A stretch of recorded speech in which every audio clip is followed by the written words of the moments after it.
Let's say I have two people working with me. First one has been working with me, let's say, for 2 years, and the second one has just started 2 weeks ago. Now, if I need the file, I only need to name it to the first person, and he'll know how to fetch that file. But to the second person, I will have to give him all the details about which file do I need and how to get it, right? That's exactly what non-procedural and procedural query language is. Relational calculus is a non-procedural query language in DBMS. That means instead of telling the system how to get the data, you only tell it what data you want. However, relational algebra is a procedural query language. Hello learners, welcome back to Constant Learners. In today's video, we are discussing relational calculus with tuple relational calculus. We'll discuss different types of examples to understand this topic perfectly. And in the next video, we'll take up the domain relational calculus. In relational algebra, we describe what data we need, right? Using the operations select, project, join, etc. In relational calculus, we just describe what we want and the DBMS figures out the method. It focuses on what to retrieve, not how to retrieve it, right? It is a combination of mathematical and logical approaches to manipulate relational data, that is, the data stored inside the table. Now, there are two types of relational calculus. First one is tuple relational calculus and the second one is domain relational calculus. Let's discuss tuple relational calculus in detail. As the name suggests, tuple relational calculus works with the tuples, that is rows of a relation, right? Relation is a table. That is, output is the tuples that satisfy the given condition, right? That means in the output, we get the tuples that are satisfying the condition that we have mentioned in the query, right? Now, the general form of tuple relational calculus is we start with a curly brace, then we take a variable. Usually, this variable is the first letter of the table name, right?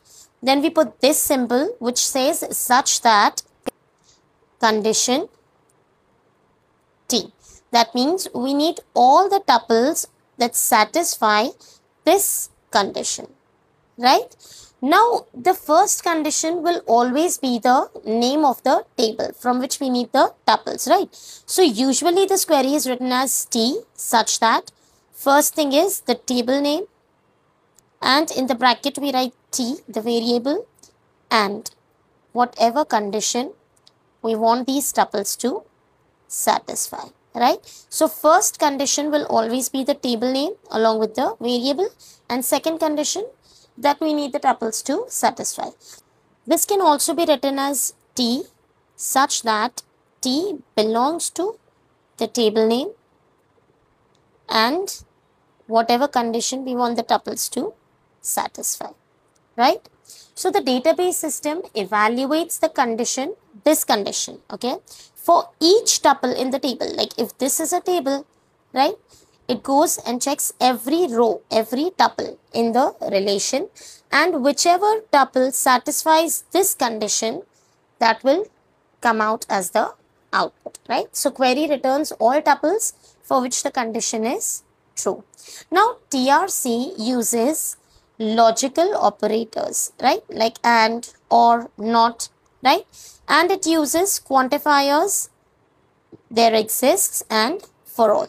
So, this symbol here says there exists and this symbol here explains for all. We'll understand this with examples, okay. Let's say we have three relations, the students table, courses, and enroll table. Students table has student ID, name, department ID, grade. Courses table has course ID, and enroll table has student ID and course ID. That means the students table is connected with the enroll table over student ID, and courses table is connected with the enroll table over course ID, right? Now, the first query is we need all the students whose department ID is 104 and grade is A, right? So, here we have AND condition, right? So, how are we going to write the query? We start with curly braces. Now, we need the students, right, from the students table. So, variable that we'll take is S. such that. Now from which table are we taking this? The students table. So we'll write the name of the table with the variable in the bracket. And, right, here we'll always have and. This first condition will always be and, right? And whose department ID is 101. So we write s dot department ID is equal to 101. Then we have another and condition, and s dot grade is equal to A, right? This is the first example. Next, let's say here we need the names of all the students whose department ID is 101 or grade is A, right? So now we only need to fetch the names of the students, right? So in this case, we start with the variable s and then we write the name of the column that we need to project, right? S dot name such that s belongs to students table. The first condition will always be and whose department ID, that is s dot department ID is equal to 101 or, right? We have the or condition, s dot grade is equal to A, right? So that's our query. Whenever we have to reflect a particular column, we write it like this, right? Next one's a little complicated. Let's see. We need all the students. So again, from the students table who have enrolled in at least one course. Very important, right? We need the students who have enrolled in at least one course. Starting will be the same. We start with S such that students table, right? S. And first one will always be and. Now, we need the students who have enrolled in at least one course, right? So that we can get from the enroll table, right? So the next variable should be small e because we are taking it from the enroll table. But the condition is that we need at least one course, right? So we are going to put this symbol here, right? There exists. We're going to use the there exists at least one course, right? Now again we'll start with E belongs to enroll table because we have to inform that we are taking E variable, that is the tuples from the enroll table, right? Again the first condition will always be and. Now here in this case we need to equate the student ID from the students table to the students ID from the enroll table, right? So we'll write it as students table student ID, that is s dot student ID is equal to from the enroll table, that is e dot student ID, right? So we are comparing the tuples from this table to the tuples of this table, and the tuples are denoted by s and e for students and enroll table respectively, right? If you don't understand, kindly question in the comment section. I'll explain it to you personally. Alright. Next. Here we need all the students who have enrolled in every course. Right. Very important. Now we need the students who have enrolled in every course listed in the courses table.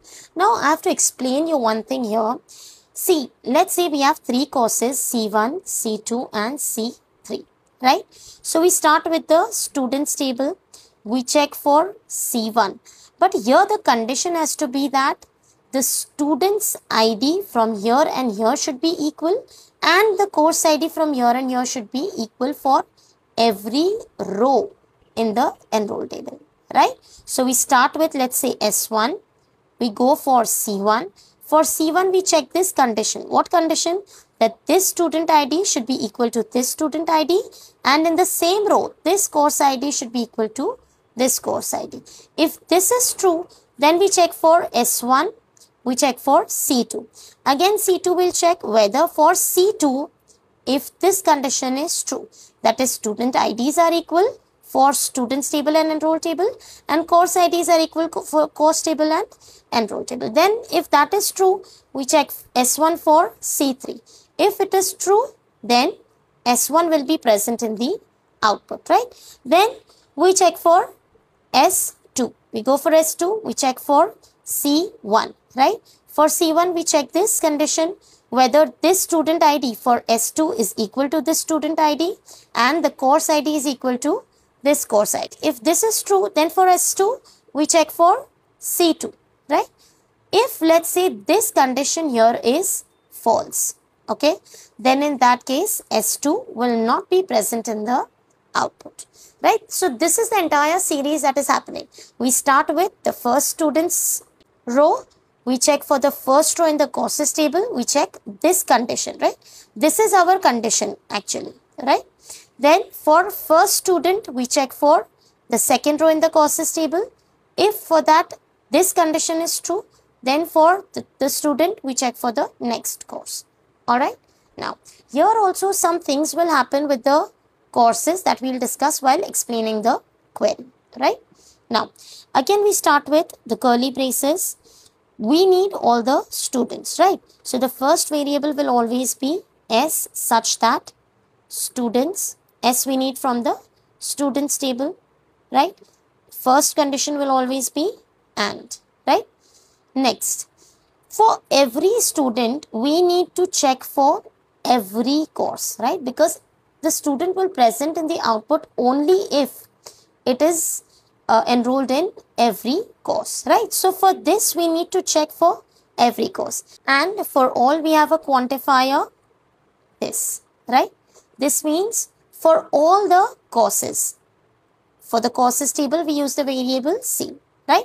So here we have for all the courses. We are checking this for all the courses. Now again, we need to inform the DBMS that this C is for the tuples in the courses table. So we write C belongs to courses, right? Now after this, we are going to use an implication.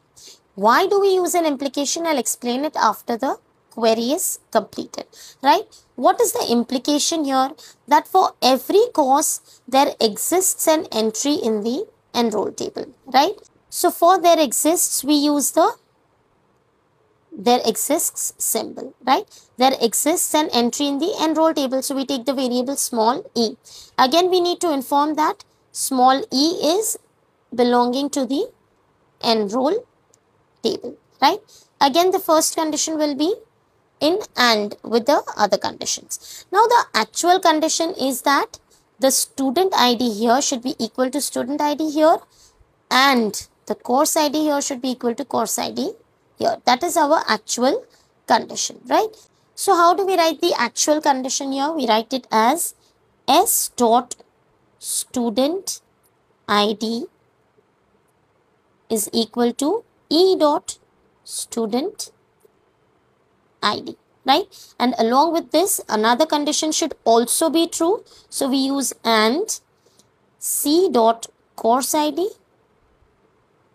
is equal to E dot course ID, right? We close all the brackets. First one is this one, second one is this one, and finally the curly braces, right? So this is our query. So we've understood the basic that for every student we check for every courses whether there exists an entry in the enroll table or not, right? Now this is for when this condition is true, that is when the course is present in the courses table. See, whenever we are using for all condition, technically it means for every tuple in the domain, right? That means we are not just checking the courses table, we are checking every tuple in the entire domain, right? But in tuple relational calculus, our domain can contain all the possible tuples, right? Not just the ones present in the courses table, it can have other entries as well. But we don't want those entries in our output table, right? That is why we are using this implication. See, we are checking for all the C's, right?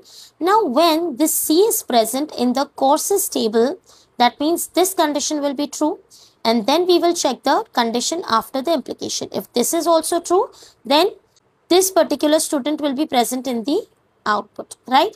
But in case the tuple entry is not present in the courses table, that means this condition is false, then according to the implication, this condition will always be true. Okay, the condition after the implication will always be true. Now, this is something that is a rule of logic, right? We can do nothing about it. It's weird, but that is the rule of logic. That's a universal rule. That means if there's an implication, if the condition before the implication is true, then we check for the condition after the implication. But in case the condition before the implication is false, then the condition after the implication is automatically considered to be true all the time. Alright, why are we doing this? Because we are using for all over here, right? I hope that this was clear. Tuple relation calculus may be a little intimidating, but it's also very interesting. However, this entire thing is just on paper. Alright, it has not been implemented practically anywhere. This is just a theoretical explanation. Alright, I hope you enjoyed this video. Stay tuned for domain relation calculus that we'll discuss in the next video. If you like this video, don't forget to subscribe, give this video a thumbs up, and thank you so much for watching.